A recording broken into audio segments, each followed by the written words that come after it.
하나님 말씀은 역대하 4장입니다. 1절부터 22절까지 교독하겠습니다. 솔로몬이 또 놋으로 제단을 만들었으니 길이가 20규빗이요 너비가 20규빗이요 높이가 10규빗이며 또 놋을 부어 바다를 만들었으니 지름이 10규빗이요 그 모양이 둥글며 그 높이는 5규빗이요 주위는 30규빗 길이의 줄을 두루 만들며 그 가장자리 아래에는 돌아가며 소 형상이 있는데 각 규빗에 소가 10마리씩 있어서 바다 주위에 둘렸으니 그 소는 바다를 부어 만들 때에 두 줄로 부어 만들었으며 그 바다를 놋새 황소 12마리가 바쳤으니 3마리는 북쪽을 향하였고 3마리는 서쪽을 향하였고 3마리는 남쪽을 향하였고 3마리는 동쪽을 향하였으며 바다를 그 위에 놓았고 소의 엉덩이는 다 안으로 향하였으며 바다의 두께는 한 손 너비만 하고 그 둘레는 잔 둘레와 같이 백합화의 모양으로 만들었으니 그 바다에는 3,000밭을 담겠으며 또 물두멍 10개를 만들어 5개는 오른쪽에 두고 5개는 왼쪽에 두어 씻게 하되 번제에 속한 물건을 거기서 씻게 하였으며 그 바다는 제사장들이 씻기 위한 것이더라. 또 규례대로 금으로 등잔대 10개를 만들어 내 전 안에 두었으니 왼쪽에 5개 오른쪽에 5개이며 또 상 10개를 만들어 내 전 안에 두었으니 왼쪽에 5개요 오른쪽에 5개이며 또 금으로 대접 100개를 만들었고 또 제사장의 뜰과 큰 뜰과 뜰 문을 만들고 그 문짝에 놋을 입혔고 그 바다는 성전 오른쪽 동남방에 두었더라.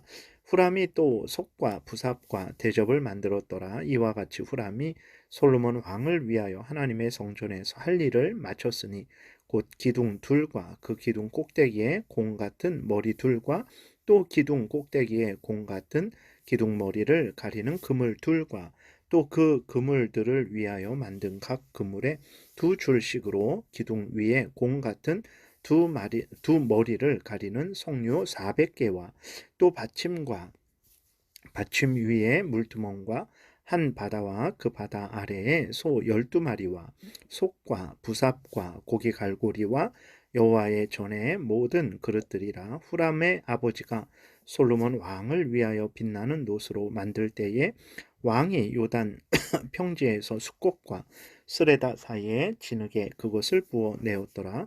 이와 같이 솔로몬이 이 모든 기구를 매우 많이 만들었으므로 그 논 무게를 능히 측량할 수 없었더라. 솔로몬이 또 하나님의 전에 모든 기구를 만들었으니 곧 금 제단과 진설병 상들과 지성소 앞에서 규례대로 불을 켤 순금 등잔대와 등잔이며 또 순수한 금으로 만든 꽃과 등잔과 부젓가락이며 또 순금으로 만든 불집게와 주발과 숟가락과 불 옮기는 그릇이며 또 성전 문 곧 지성소의 문과 내전의 문을 금으로 입혔더라. 아멘. 기도드리겠습니다. 살아계신 하나님 아버지 감사합니다. 이 시간 성경을 통해서 알려주시는 대로 하나님의 뜻을 잘 깨달아 알고 그 뜻대로 믿고 따르게 도우소서. 감사드리고 예수 그리스도의 이름으로 기도드렸습니다. 아멘. 오늘 본문에서는 이제 하나님이 알려주신 대로 후람이 성전에 그 모든 기구들을 만든 내용이 기록되어 있습니다. 솔로몬이 그 성전을 만들 때 온 힘을 기울여서 정성껏 만들었죠. 그때에 만들 때에 솔로몬 자기 마음대로 자기 생각대로 자기 편의대로 수정해 가면서 만든 것이 아닙니다. 후람에게 그 성전의 기구들을 만들라고 할 때에 하나님이 다윗에게 알려주신 그대로 다윗이 자신에게 알려주신 그대로 그 성전과 그 모든 기구들을 만든 거죠. 출애굽기에 보게 되면 모세가 하나님이 명령하신 대로 성막의 모든 것을 다 완성했을 때 하나님의 영광이 성막에 가득 찼던 것을 우리가 출애굽기 40장을 통해서 확인을 하게 됩니다. 출애굽기 40장 34절부터 이렇게 기록이 되어 있습니다. 33절에 그는 또 성막과 제단 주의 뜰에 포장을 치고 뜰문에 휘장을 다니라. 모세가 이같이 역사를 마치니 구름이 회막에 덮이고 여호와의 영광이 성막에 충만함에 모세가 회막에 들어갈 수 없었으니 이는 구름이 회막 위에 덮이고 여호와의 영광이 성막에 충만함이었으며 라고 이렇게 기록이 되어 있어요. 그러니까 모세가 그 하나님이 명령하신 그 모든 뜻대로 명령하신 대로 성막과 성막에 있는 모든 것을 만들었을 때 하나님의 영광이 그 성막 안에 가득 차 있었던 것이죠.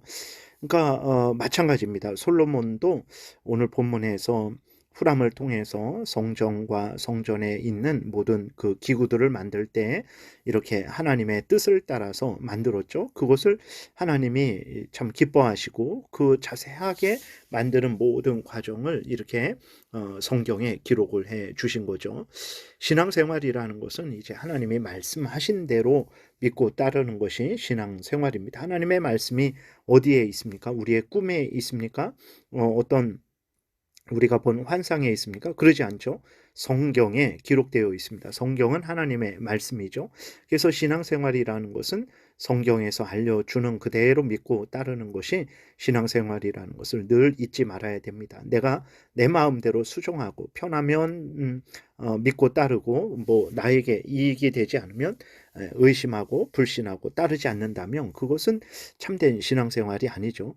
성경이 말하는 신앙생활이라는 것은 성경에서 알려주는 대로 믿고 따르는 이것이 하나님이 기뻐하시는 신앙생활이다라고 우리에게 알려주고 있어요. 그러니까 솔로몬이 그렇게 성전과 성전 안에 있는 모든 기구들을 그렇게 만든 것에 대해서 하나님께서 왜 이렇게 자세하게 알려주실까? 그것은 바로 이렇게 하나님이 알려주신 대로 믿고 따르는 것이 인간의 본분이고 그것이 하나님이 기뻐하시는 일이라는 것을 분명히 우리에게 알려주시기 위해서 그런 것입니다. 그래서 그렇게 지혜로운 솔로몬이었지만 성전을 지을 때, 성전 기구들을 지을 때 전혀 자기 마음대로 변경하고 수정하지 않았어요. 하나님이 알려주신 그대로 그렇게 성전을 짓고 성전 기구들을 지었습니다. 이것을 우리들이 참 본받아야 될 마음과 태도죠.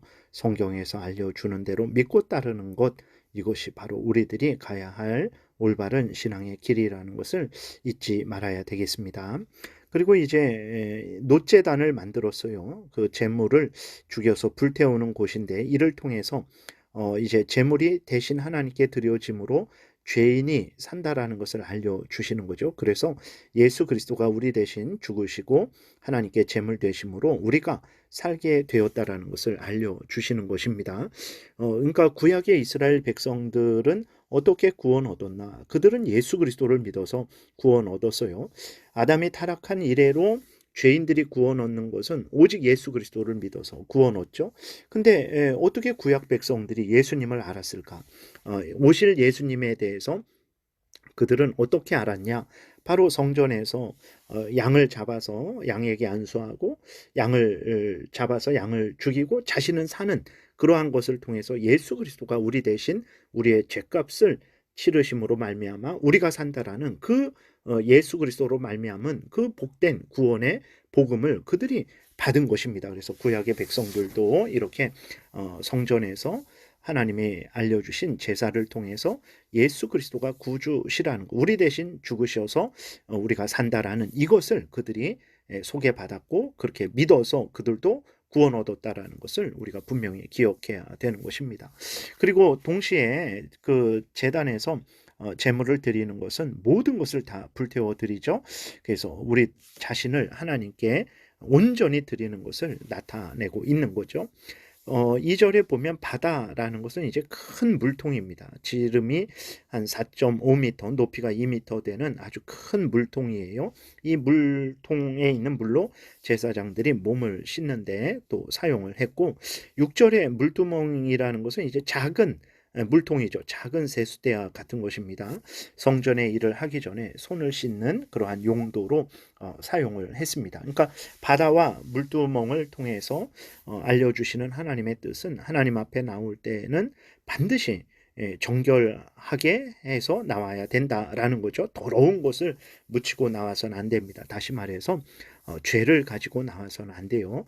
하나님 앞에 나올 때는 반드시 죄를 회개하고 죄를 용서받고 하나님 앞에 나와야 된다라는 것을 이제 바다와 물두멍을 사용하는 것을 통해서 하나님이 이스라엘 백성들에게 또 제사장들에게 알려주신 거죠. 그러면 오늘날에도 그렇죠. 우리가 어떻게 정결하게 됩니까? 어떻게 죄를 용서받고 새롭게 회복이 됩니까? 그것은 예수 그리스도의 거룩한 보혈로 우리가 용서를 받는 거죠. 그래서 구약의 이스라엘 백성들도 그들이 순결하게 되는 것, 정결하게 되는 것, 죄를 버리게 되는 것, 하나님 앞에 바로 서게 되는 것은 오직 예수 그리스도를 믿음으로만 되어진다라는 것을 그들도 분명히 알았다라는 것을 우리가 기억해야 됩니다. 물론 이제 그 중에 믿지 않는 자들이 있었죠. 그렇게 성막을 보면서 성전을 보면서 거기에 드려지는 제사 행위에 참여하면서도 그들이 예수 그리스도를 믿지 않는 자들도 있었어요. 그러나 참된 하나님의 택한 백성들은 그러한 하나님이 주신 제사법, 의식법을 통해서 예수 그리스도로 말미암아 정결하게 된다라는 것, 예수 그리스도가 우리 대신 죽으심으로 말미암아 우리가 살았다라는 것을 분명히 믿고 구원 얻었다라는 것을 우리가 잊지 말아야 되겠습니다. 그 다음에 등잔 때는 이제 성소 안을 밝혀주는 용도죠. 등잔대를 통해서 하나님은 죄로 어두워진 인간들에게 오직 하나님의 말씀이 참된 빛이 된다라는 것, 오직 예수 그리스도만이 진리의 빛이 되신다라는 것, 그리고 교회가 이 어두운 세상에 진리의 빛을 드러내는 그러한 빛이 된다라는 것을 이제 우리에게 알려주는 것입니다. 그래서 교회는 부족하고 연약할지라도 그 어떤 사람이 많고 적음에 상관없이 하나님의 그 말씀을 올바르게 증거해서 그 말씀을 믿고 따르게 하는 그 역할을 한다면 그 교회는 이 세상에 빛이라는 것을, 소금이라는 것을 우리가 분명히 확신해야 되겠습니다. 그래서 뭐 큰 교회를 다니든 작은 교회를 다니든 교회에 속해 있는 것 자체가 참으로 복된 일이고 영광스러운 일이라는 것을, 이 어두운 세상에 죄로 오염된 사람들에게, 사탄 마귀의 종로를 타는 자들에게 진리의 빛, 구원의 빛, 우리 구주 예수 그리스도를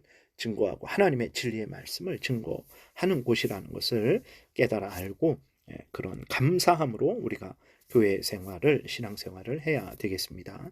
그 다음에도 이렇게 보게 되면 이제 상이 있죠. 그 떡을 진설하는 상이 있는데 이 떡상에 떡을 진설하는데 그것을 통해서 하나님이 주신 은혜의 감사함을 나타내고 하나님이 또 모든 양식을 주신다라는 것을 분명히 깨달아 알게 되는 거죠. 그래서 또 참된 생명의 떡은 오직 우리 구주 예수 그리스도라는 것을 또 그렇게 드러내는 것입니다. 그 다음에 보게 되면 이제 대접들, 뭐 제사장의 뜰, 큰 뜰, 문, 뭐 그 다음에 부삽, 대접, 그 다음에 기둥, 야긴과 보아스. 야긴은 그가 세우신다. 보아스는 그에게 능력이 있다. 그 다음에 금을, 이러한 것들을 이제 만든 내용이 기록되어 있어요. 그래서 앞에서도 말씀드렸지만 솔로몬이 후람을 통해서 이 모든 것들을 만들 때 그렇게 지혜롭고 천재인 솔로몬임에도 불구하고 이것은 이상하다, 저렇게 바꾸면 좋겠다, 전혀 그러지 않고 다윗을 통해서 받은 대로 하나님이 다윗에게 알려주셨고 다윗은 그것을 솔로몬에게 전해줬죠. 그래서 다윗 아버지로부터 받은 그대로, 하나님이 알려주신 그대로 성전의 그러한 규모 그대로 만들었고 성전 안에 있는 모든 기구들도 그대로 만들었죠. 이렇게 하나님의 명령에 그대로 믿고 따르는 것, 이것이 참된 신앙생활이고 하나님이 기뻐하시는 일이며 우리가 복을 받는 길이라는 것을 분명하게 우리가 생각하고 성경에서 알려주는 대로 믿고 따르는 복된 신앙생활을 해야 되겠습니다. 기도드리겠습니다. 살아계신 하나님 감사합니다. 우리들은 참 어리석고 무지한데 어떻게 성전을 만들어야 될지 모르는데 하나님께서 자세하게 그대로 알려주셔서 성전을 바르게 만들게 도우시고 그 성전을 통해서 하나님께 예배하고 또 예수 그리스도를 소개받고 예수 그리스도를 믿고 하나님의 백성들이 믿음의 교제를 하게 하시니 감사를 드립니다. 오늘날 하나님께서 성경을 통해서 우리가 어떻게 하나님을 섬기고 서로 믿음 생활을 해야 될지 분명하게 알려주셨는데 우리 마음대로 하나님을 믿고 섬기지 말고 우리 마음대로 믿음의 교제를 나누지 말고 성경에서 알려주는 그대로 하나님을 잘 믿고 섬기고 서로 믿음의 교제를 잘 나누게 도우소서. 반드시 복된 은혜가 있을 줄을 믿습니다. 감사드리고 예수님 이름으로 기도드렸습니다. 아멘.